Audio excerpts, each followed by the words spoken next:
올해 내내를 미국 시장이 상승할 때 대장주는 엔비디아였어요. 그런데 TSMC도 빠지고 엔비디아도 빠지고 그 구간을 뚫고 나오는 것이 선거가 진행이 되면서 테슬라라는 새로운 대장주처럼 움직이는 부분, 그 부분이 지금 나타나면서 가장 강력한 구간에서는 방향성과 주체가 변동이 없는데 테슬라라는 새로운 더 강한 주체들이 나타나는 변동이 있어요.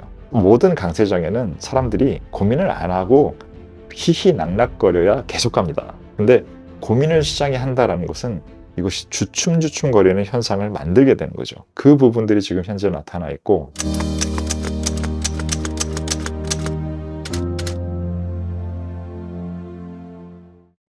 안녕하십니까. 오종태의 투자병법 오종태입니다. 시장이 지금 상황이 너무 정신이 없어서, 그래서 우리는 지금 너무 여러 가지로 혼란인데 미국은 계속적으로 올라간 부분이 지금까지 시장인데 최근에 조금 약간 느낌이 좀 달라진 게 좀 있는 것 같아요. 이 시장에 무조건 어떠한 이슈가 있어도 그래도 계속적으로 가던 시장의 미국 시장의 분위기가 저는 지난 2, 3일 정도 해서 무언가 설명하기 어렵지만 약간 분위기가 좀 다른데 이게 산타 랠리라고 하고 연말 랠리라고 하던 그런 우리가 연말에 강해진 분위기를 지난 11월 말부터 많이 얘기를 했고 실제로 가격 움직이 그렇게 움직였습니다.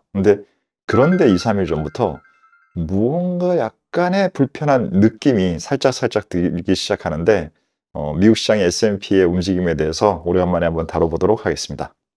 연일 좀 상승하고 있던 뉴욕 증시들이 네. 최근 들어서 조금은 이제 주춤거리고 있는데 왜 갑자기 며칠 사이에 이런 일들이 생겼는지 알려주시면 감사하겠습니다. 네. 모든 게 며칠 사이에 뭔가가 생기는 것 같지만 사실 모든 것은 누적된 현상들이 있는 상태에서 그것이 어떠한 임계점에 도달했을 때 변화폭이 커지는데 지금 우리가 미국 시장에서 보고 있었던 부분은 지속적으로 상승하는 것이 누적되고 있는 현상이었고 지금 2, 3일 정도 무언가 시장이 약간 전부 다 달라지는 것이 이것이 누적된 현상과 다른 부분의 느낌을 주는 상태가 지금인데요. 그러면서 가장 대표적으로 우리가 얘기하는 것은 얘기하는 게 아니라 제 눈에 관찰되는 것은 우리가 올해 내내를 미국 시장이 상승할 때 대장주는 엔비디아였어요. 근데 엔비디아는 지금 최근 실적이나 뉴스나 여러 가지가 중국에서 뭔가 제재를 한다라는 얘기도 있고 TSMC의 실적이 YOY로 월 매출이 30%가 넘는 좋은 실적이 나왔지만 그런데 TSMC도 빠지고 엔비디아도 빠지고 이런 부분에 대장주의 역할에 뭔가에 달라진 부분들이 나타나고 있습니다. 그리고 그 부분이 한 달 정도 전부터 하드웨어적인 부분의 AI 관련된 부분보다 이제는 소프트웨어적인 부분의 회사들에 대한 관심으로 넘어간다라는 그 생각들도 지금 두 개가 겹쳐 있는 구간이고 그 구간을 뚫고 나오는 것이 선거가 진행이 되면서 테슬라라는 새로운 대장주처럼 움직이는 부분, 그 부분이 지금 나타나면서 시장에서 가장 강력한 구간에서는 방향성과 주체가 변동이 없는데 지금 말씀드린 대로 엔비디아의 그러한 흐름들에 무언가 전보다는 다름이 나타났고 테슬라라는 새로운 더 강한 주체들이 나타나는 변동이 있어요. 모든 강세장에는 사람들이 고민을 안 하고 희희낙낙거려야 계속 갑니다. 근데 고민을 시장이 한다라는 것은 이것이 주춤주춤거리는 현상을 만들게 되는 거죠. 그 부분들이 지금 현재 나타나 있고 두 번째는 트럼프가 된 이후에 좋은 부분을 알겠는데 그 좋은 부분이 일정 부분은 반영한 거 아니야? 라는 부분. 트럼프가 당선되고 나서 러셀 2000 지수가 세제 혜택을 좋게 받는다는 부분 때문에 지수는 많이 올랐잖아요. 그리고 나서 그 부분이 오른 상태에서 최근에는 경제 데이터도 소기업 상공인의 낙관 지수가 급등한 부분의 데이터가 최근에 나왔어요. 그러면 시장은 선반영을 하고 있기 때문에 저 데이터까지 나왔으면 우리는 지금 저 데이터 시장에서는 땡겨왔는데 그럼 올려놨고 그 다음은 우리가 뭘 반영하지? 라는 부분에 대한 고민을 해야 그 다음으로 갈 수 있는 거리를 시장은 만드는데 지금 시장은 연말에 그것을 지금 해도 되나? 대통령 취임식 할 때 정도 되면 이제 선반영에 대한 부분들도 뭔가 항상 좀 이렇게 노이즈가 생기는 것인데 그거를 사실 따지고 보면 한 달밖에 안 남았는데 그 고민을 지금 해야 되나? 등등의 여러 가지 연말에 생각할 거리들이 늘어나고 있는 부분이에요. 그러면서 보통은 연말에는 시장의 거래량이 많이 증가하지 않습니다. 미국 투자자들은 지금은 예전보다 개인 투자자의 비중이 높아졌기 때문에 이 설명도 조금 바뀌어야겠지만 투자자들이 보통 한 2주에서 3주 정도 휴가를 가요. 제가 지금은 이제 저도 개인 투자자지만 금융권에서 일할 때는 매우 부러웠습니다. 뭐 한국은 기껏해야 5일 가는데 쟤들은 3주? 유럽 애들은 한 달 반? 막 이렇게 휴가를 가? 막 이런 상황이었거든요. 그렇기 때문에 지금 우리가 현재 오늘 이 시점에서는 미국 애들의 기관 투자자 대부분들은 휴가 가서 없는 상태예요. 그러면 거래가 준단 말이에요. 근데 지금 거래가 줄지를 않고 있어요. 이 거래가 줄지 않다라는 얘기는 이 상황에서 누군가 매매를 하는 것이고 혹은 매도를 하는 사람들도 있을 것이고 그 부분이 지금 알고리즘화되어 있는 기계들은 휴가도 안 가고 돌아가기 때문에 걔네들의 들어오는 데이터에서는 뭔가 조심스러운 부분에 대한 부분을 지켜보는 게 아니라 매도를 해야겠다라는 그러한 액션도 섞여 있기 때문에 거래가 증가했을 수 있을 것 같아요. 왜냐하면 매수가 지속하는 부분의 강도가 강해진다면 지금의 지수는 제 생각엔 이렇게 멈칫 멈칫이 아니라 가던 상승세를 계속하고 있을 확률이 높단 말이죠. 그것이 주식시장에 관찰되는 가격의 움직임이고 두 번째는 지금 현재 최근에 AI 현상이 너무나 강해져서 사람들이 관심도가 이전보다는 줄었지만 채권 시장은 중요한 시장이잖아요. 뭐 FOMC 계속 요즘 관심 좀 떨어지셨지만 그리고 12월에도 뭐 인하한 확률이 85%래더라. 뭐 쟤들 뭐 여전히 뭐 금리 인하하는 거 변동 없네. 이런 식으로 별로 관심은 주식시장 투자하시는 분들이 많이 안 가지고 있어진 줄어든 게 최근의 상황은 맞지만 금리가 지난 트럼프가 당선되기 이전에 금리가 많이 상승했었던 부분에서 상단을 본 느낌이 있어요. 시장이, 채권 시장이. 그리고 나서 최근에는 4% 초반에서 하단도 본 느낌이 있어요. 그래서 채권 시장에서 보여주는 지표가 여기서 만약에 4.5가 상단으로 막혀 있고 4.1이 하단으로 막혀 있다면 지금 두 가지 중에서 하단에 가까운 레벨이에요. 10년물 기준으로. 그렇다면 이제부터 금리가 올라가는 것은 시장이 별로 좋지는 않습니다. 그러면 그렇게 되면 시장에 올라가는 부분들에 대한 확률이 더 높은 구간에 와 있기 때문에 여기서 채권 시장이 더 도와줄 게 사실은 금리 인하는 이미 다 반영을 해놨고 주식시장은 그렇기 때문에 별로 없는 상황이 되는 거예요. 그러면 유동성이라는 측면에서 도와줄 게 별로 없는 상황에서 주식시장은 여러 가지 전보다는 생각하지 않은 부분들을 생각하고 있는 상황에서 이러면 사람들이 뭐 좀 헷갈리게 되는 거죠. 그러면 헷갈릴 때는 사람들이 용감해지나요? 용감성이 떨어지면 센티멘트는 조금 주춤해지는 그 상황이 지금 연말에 크리스마스를 앞두고 발생하는 부분이 나타나는 그러한 현상이고 지금은 여러분들이 가장 위험 지표를 측정하는 데 익숙해진 빅스 같은 경우가 최근에 며칠 전에는 12, 13 정도까지의 수준까지 떨어졌기 때문에 최근에 그게 약간 움직여서 14 정도까지 올라왔는데 이 부분도 매우 12에서 14 사이에서가 가장 낮은 정도의 수준인 상황. 그때 이후로는 더 낮아지기는 어려웠는데 라는 그러한 과거의 위험 리스크 팩터들도 보여주는 것들이 뭔가의 상황에서 더 용감하게 올릴 수 있는 그러한 흐름에 대한 조금 애매함을 늘리고 있고 이 부분을 뚫고 올라가려면 돈이 들어와야 됩니다. 근데 말씀하신 대로 여러 나라들의 상황들도 마찬가지로 많이 연말에 자리를 비운 사람들도 많기 때문에 제가 알고 있기로는 그 TDF 펀드 같은 경우에는 평생 자금을 사람들 스케줄대로 해놓고 가입했던 분들이 굉장히 많이 증가했잖아요. 그럼 그런 분들이 맡기는 자금들이 그냥 월급날 들어가면 거기서 n분의 1로 해가지고는 비중 나눠져 있는 대로 사고 이런 부분의 자금 흐름이 12월 달에 매우 강해요. 그래서 그 자금이 들어오는 부분 때문에 유동성이 조금 더 증가할 수 있는 부분이 있지만 과거와 다르게 말씀드린 기계들이 휴가를 안 가기 때문에 그 녀석들이 매도를 하면서 하는 가능성도 있어서 저는 전반적으로 지금 연말에서 그렇게 크리스마스 랠리, 연말 랠리를 아주 쉽게 얘기할 수 있는 분위기는 모든 사람들이 그렇게 얘기하지만 제 생각에 그 확률이 좀 적어 보입니다. 버핏6라고 하는 시가총액의 비율이 네. 현재 209% 정도 된다고 이제 지표들이 나왔는데요. 209%요? 네네. 네네. 저희가 알고 있기로 닷컴 버블, 음. 버블이 있었던 그 시기가 사실은 140% 수준이었다고 네, 하더라고요. 귀여웠네요. 네. 3대 지수가 연일 좀 오르다가 물론 네. 조정 기간도 있기는 하지만 좀 너무 높은 게 아닌지 좀 걱정이 되는 순간들이 있는데 네. 이사님 생각은 어떠신지 좀 궁금해서 여쭤보겠습니다. 네. 우리가 최근에 그 유명한 지수들의 얘기를 많이 얘기할 때 버핏 지수를 언론에서 많이 얘기하시고 그다음에 샴 지수라는 것도 경기 침체에 대한 부분의 신호를 나타낼 때라는 얘기를 많이 하셨고 전통적으로 청와 정책에 대한 부분에 대한 얘기를 많이 할 때 필립스 커브라는 필립스 곡선이라는 부분도 경제 지표로 많이 얘기를 하는데 이 세 개 모두 다 특히 샴의 그 법칙이라는 부분에 대해서는 경기 침체가 오는 부분을 측정하는 건데 샴 지수를 만든 분께서 직접 나오셔서 이번에는 샴 지수가 안 통합니다.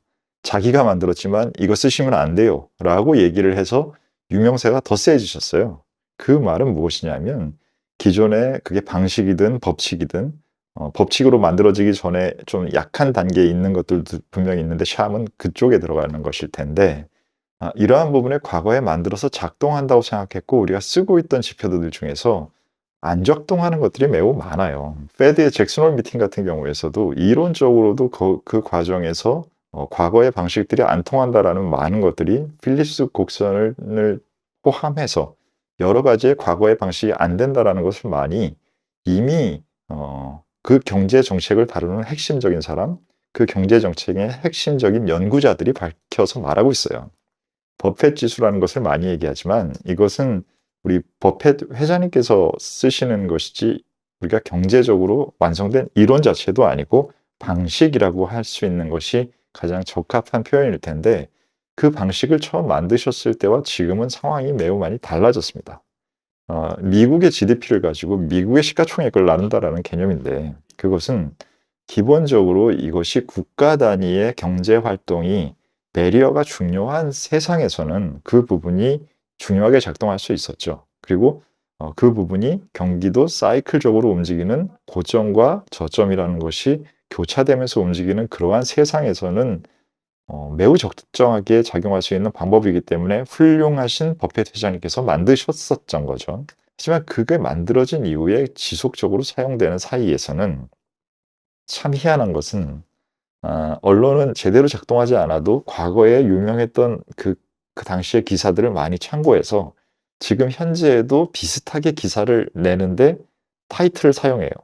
그렇기 때문에 지금은 그 현상이 많이 달라졌지만 옛날에 그걸 썼는데 그 데이터를 가지고 와서 기사를 가지고 했는데 내용이 괜찮아 보이는데 그러면 그거를 한 언론사가 쓰고 그 언론의 조회수가 많이 나오면 다른 언론사들도 그걸 많이 얘기하고 이런 구조가 언론의 구조죠. 근데 이 언론의 구조상에서는 경제를 그렇게 면밀하게 보는 분들이 아니기 때문에 오해를 생산합니다. 어떤 식의 오해를 생산하냐 하면 지금 처음에 만드시던 당시에 지금의 분모 분자 그 지표에 밑에는 미국의 GDP고 위에는 미국의 시가총액입니다. 자, 그러면 이 두 가지라는 것의 구조가 어떻게 바뀌었는지 한번 보시죠.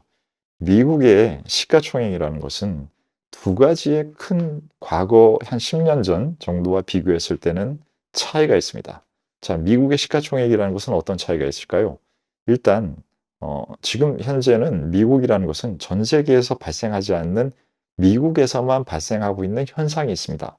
그것이 무엇인가요? AI죠. 그렇기 때문에 AI라는 현상에 노출을 시키기 위해서는 모든 전 세계 투자자들은 그 사람이 아프리카에 살든 유럽에 살든 한국에 살든 미국의 대형 빅테크 기업들의 포지셔닝이 필요합니다. 그렇기 때문에 이것은 설명드린 대로 과학적인 기존에 없었던 부분이 나온 것과 영역이라는 것이 국가 단위의 영역이 아니라 전 세계라는 영역으로 봤을 때의 미국이라는 부분이 섞여 있기 때문에 과거처럼 국가 단위로 닫혀 있는 구조상에서의 반복되는 움직임이 아닌 것이죠. 그리고 두 번째는 미국의 GDP가 밑에 분자에가 있는데 지금 미국의 GDP라는 것이 갖고 있었던 지난 10년이나 20년 전하고 비교했을 때는 통화정책상에서 너무나 극단적인 유동성 증가 정책이 2008년에도 있었고 코로나 때도 있었습니다. 그러한 두 가지의 상황이 그걸 더하면 2008년 이전에 있었던 약간은 점진적으로 증가하던 통화량이나 이런 부분들로 지금 현재 그 GDP 계산하는 그 통화 전체의 양, GDP의 숫자를 계산하는 것은 비교 자체가 안 되는 일이에요. 그렇기 때문에 분자로만 봐도 과거와 비교하기 어려워졌고 분모로 봐도 과거와 비교가 어려운데 두 개를 같이 섞어서 쓰고 있어서 과거에 보던 방식대로 지금 이 숫자를 평가하고 비교하는 것 자체가 의미가 없는데 그냥 하고 계시는 거죠. 보지 마십시오. 그 버핏 지수 그만 보도하셔도 되고 그만 보셔도 됩니다. 물론 이 보시지 않아도 된다는 표현이 밸류에이션이 비싸지 않아요라는 걸 얘기하는 게 아니라 우리가 지금 많이 얘기하잖아요. 미국의 지금 PE 밸류에이션으로 25배 매우 높다. 뭐 이런 부분 계속 얘기하잖아요. 그걸로 보시면 되지 굳이 다른 지표로 볼 필요는 없다라는 얘기죠. 아무래도 국내 장이 좋지 않다 보니까 네. 미국 장으로 시장을 좀 바꾸려고 하는 개인 투자자들이 네. 많은데요. 네. 한편에서는 뭐 커뮤니티나 이런 데도 21년도에도 엄청 상승을 하다가 22년도 되자마자 폭락을 겪었다. 그러니까 우리가 지금 좀 조심을 할 필요가 있다. 이런 네네. 좀 개인 투자자들의 얘기가 있어요. 미국 시장에 대해서요? 네네. 네네. 그 점에 대해서는 혹시 어떻게 생각하시는지? 그거는 그 경험을 하면서 우리 개인 투자자분들이 전후의 분들이 많이 현명해지신 겁니다. 스마트해지신 겁니다.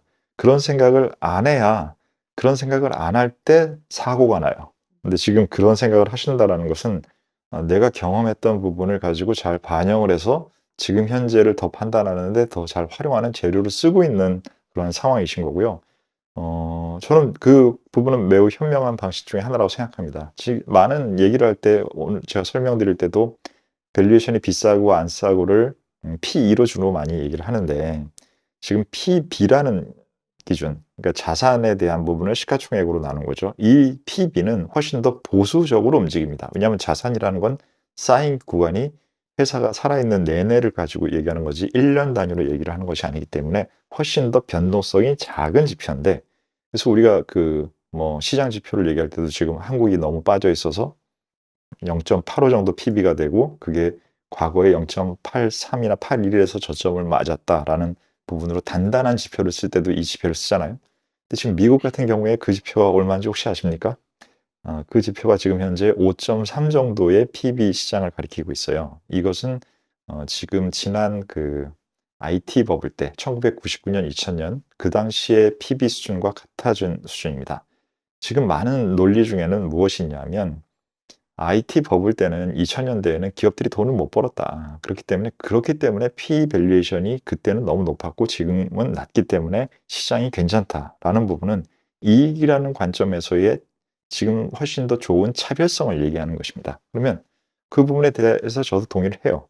근데 PB라는 것도 시장을 판단하는 지표란 말이에요. 그럼 PB라는 기준으로 봤을 때는 그때랑 같아요. 그 같다라는 것도 그거는 부담스러운 지표로 볼 수 있는 확률이 더 높은 데이터인 거죠. 저는 그 부분도 같이 신경을 쓰기 때문에 지금은 기회가 너무 좋다라고 우르르 와 가자 질러라고 하는 시장의 분위기보다는 말씀드렸던 그 두 지표 간에 가리키는 하나는 조심해야 되고 하나는 아직 과거보다 괜찮아라는 두 가지의 그 상황을 동시에 다 둘 다 어느 정도의 비율로 반영해야 될까? 어떤 사람은 그걸 7대 3으로 반영하는 사람, 어떤 사람은 3대 7로 반대로 반영하는 사람, 사람마다 다 다르겠지만 그 두 가지를 동시에 보면서 판단하는 것이 적정하다고 생각하고요. 그렇기 때문에 말씀하셨던 과거 2022년도에 겪었던 하락장의 시작이라는 부분, 그 부분처럼 저는 하락장까지는 모르겠어요. 그렇지만 지금은 변동성이 늘어나거나 기간 조정이 되는 그러한 확률이 올해 2024년 전체로 봤을 때 가장 지금이 높을 수 있지 않을까라는 생각을 하게 됩니다. 뭐 우리 시장도 어렵고 미국 시장도 전보다는 조금 난이도가 높아진 상황에서 연말을 맞이하고 있는 것 같습니다. 여러분 투자가 우리 삶의 모든 것은 아닙니다. 네, 삶 전체에서 투자라는 것은 부분이잖아요. 우리 사회의 문제도 잘 대응해 나가서 모든 각자 위치에 있는 분들이 제대로 적절한 방식으로 사회를 다시 우리 거 잘합니다. 그렇죠? 우리 항상 잘했으니까 하고 해외에서 발생하는 그러한 투자 기회나 여러 가지들 뭐 사업 기회 또 그다음에 사업하시는 분들은 무역 기회 등등 여러 가지들이 환율 변동도 많고 아마 신경 써야 될 게 많은 연말일 것 같습니다. 그 부분들을 하나하나 너무 흥분되지 않는 상태에서 잘 다루어서 우리 내년은 올해보다 훨씬 더 나은 상태를 만들어가는 그러한 연말이 되시면 좋겠습니다. 자, 오늘의 전략회의는 여기서 마치겠습니다. 감사합니다.